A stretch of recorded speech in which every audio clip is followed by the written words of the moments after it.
अब हम बात करेंगे कंडीशनल सेंटेंस नंबर 4 की, जिसका नाम है इमेजिनरी या इमेजिनेटिव। क्या नाम है? इमेजिनरी सेंटेंस, इमेजिनरी सेंटेंस, या हम इसको काल्पनिक वाक्य भी कह सकते। क्या कह सकते हैं? काल्पनिक वाक्य। जैसे कोई कहता है कि अगर मैं राजा होता तो, है ना, वो कुछ सेंटेंस बोलना चाह रहा है, अगर मैं राजा होता तो सबको धन बांट देता, अगर मैं प्रधानमंत्री होता तो सबको नौकरी दे देता। सेंटेंस ये है, अगर मैं प्रधानमंत्री होता तो सबको नौकरी दे देता, अगर मैं डॉक्टर होता तो सबका फ्री इलाज करता। तो यहाँ पर जो बोलने वाला है जरूरी नहीं कि वो है, जैसे वो बोल रहा है अगर मैं प्रधानमंत्री होता तो सबको नौकरी दे देता, तो वो प्रधानमंत्री है नहीं जो नौकरी दे दे, वो सिर्फ सोच रहा है। या कई बार लोग हम ऐसा बोल देते हैं, भाई अगर मैं तेरी जगह होता तो उसे कभी माफ नहीं करता, या ऐसा बोल देते हैं अगर मैं तेरी जगह होता तो बताता उसे।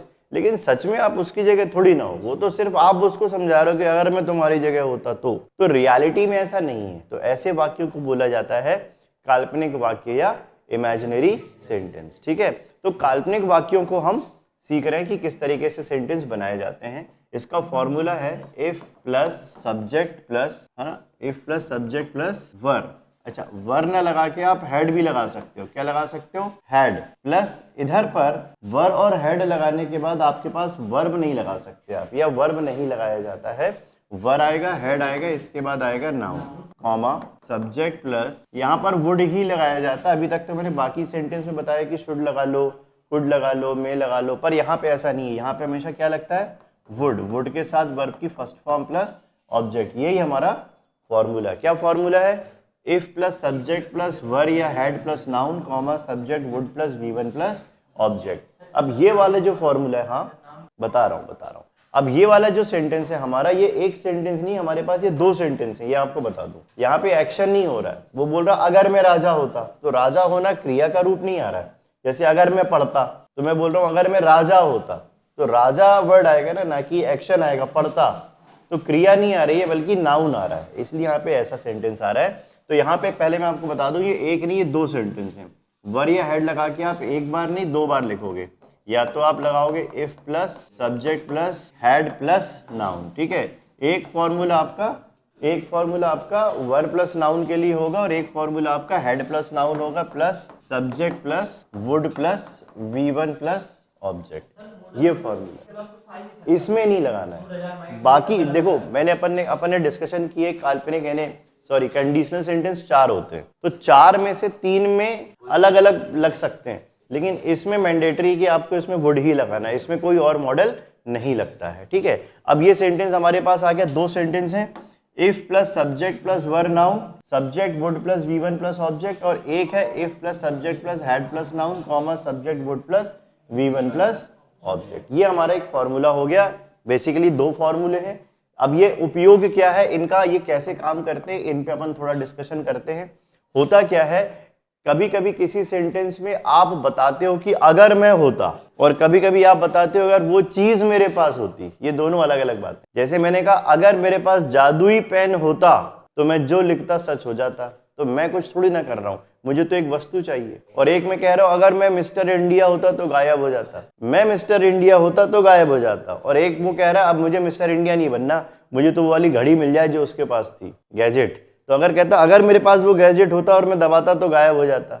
तो एक में उसकी इच्छा है मैं कुछ बन जाऊं, जैसे अगर मैं प्रधानमंत्री होता, अगर मैं डॉक्टर होता, अगर मैं पक्षी होता। तो यहां पर वो व्यक्ति जो है वो उसकी कल्पना में वो कुछ बनने के बारे में सोच रहा है। जबकि हेड का प्रयोग हम करते हैं जब वो कुछ काल्पनिक वस्तु के बारे में सोचता है, कि अगर मेरे पास पंख होते तो उड़ जाता, मुझे पक्षी नहीं बनना है, मुझे मेरे पास पंख आ जाए तो मैं उड़ जाऊं, अगर मेरे पास पंख होते तो मैं उड़ता। एक बंदा बोल रहा अगर मैं पक्षी होता तो उड़ जाता, अगर मैं पक्षी होता तो उड़ जाता, ये अलग काल्पनिक वाक्य है। और अगर मेरे पास पंख होते तो मैं उड़ जाता, यहां बोलने वाला पंख सिर्फ पंख चाह रहा है, पक्षी नहीं बनना चाह रहा है। अगर मेरे पास पैसे होते, अगर मेरे पास उड़ने वाली कार होती, मतलब समथिंग ऐसा इमेजिन कर रहा है वो, जिसमें उसको कोई वस्तु चाहिए, ना कि वो बदल जाए।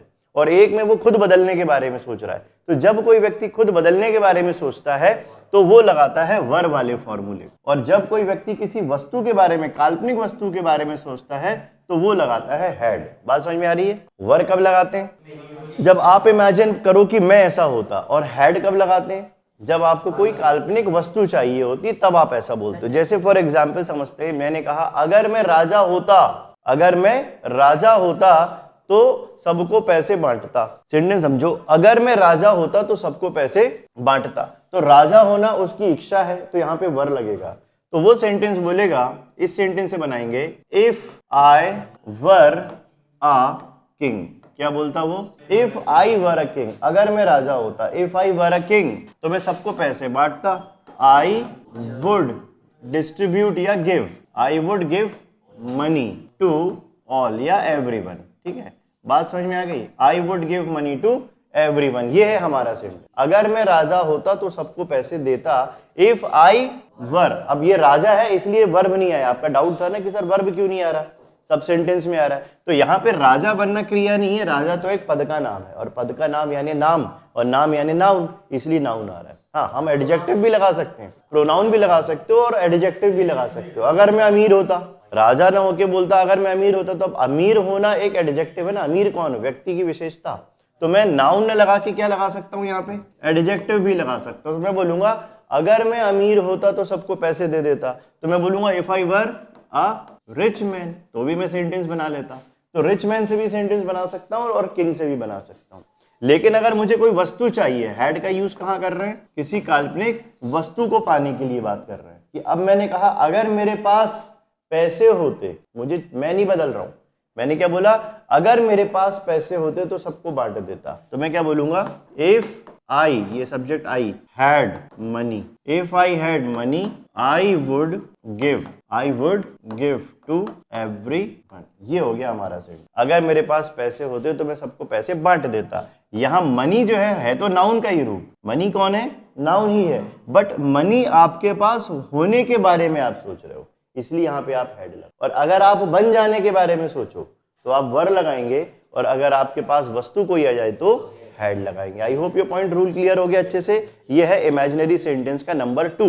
हाँ, एडजेक्टिव भी आएगा जनरली, लेकिन नाउन ही आने वाले हैं, क्योंकि कोई ना कोई चीज आपको चाहिए। जो चीज आपको चाहिए वो तो नाउन ही होगी ना। एडजेक्टिव का मतलब तो नाउन की विशेषता बताने से, इसलिए इस वाले रूल में मुश्किल है कि आप एडजेक्टिव लगा लो। एडवर्ब तो तभी आएगा जब वर्ब आएगी, और वर्ब की विशेषता एडवर्ब बताता है, तो एडवर्ब भी नहीं आने वाला। आने वाला है तो नाउन या एडजेक्टिव, और मोस्टली नाउन आएगा। तो आई होप ये वाला पॉइंट भी क्लियर हो गया। अब एक दो और एग्जाम्पल अपन डिस्कशन कर लेते हैं क्लास में। हाँ, परिभाषा क्या लिखनी, तुम खुद दिमाग लगाओ, मेरे लिखाने से नहीं, अपने दिमाग लगाओ। मैंने क्या समझाया? वर का मतलब क्या होता है जब हम सोचें, जब तुमको पता है ये लाइन, और हेड का मतलब क्या होता है?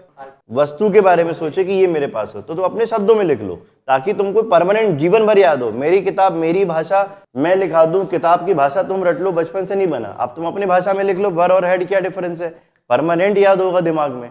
अपने दिमाग से लिखने की कोशिश करो। सेंटेंस तो मैंने समझा ही दिया है। देखो, और कंडीशनल सेंटेंस मान के चलो कि ये आते ही आते हैं, एग्जाम में पूछे ही जाएंगे, और इंग्लिश स्पीकिंग में भी बहुत काम आते हैं। तो अपन को दोनों जगह काम कर रहा है, स्पोकन में भी काम कर रहा है, ग्रामर में भी काम कर रहा है। आ गया समझ में अच्छे से? Any doubt? एक दो सेंटेंस बनाइए, फिर डिस्कशन करते हैं।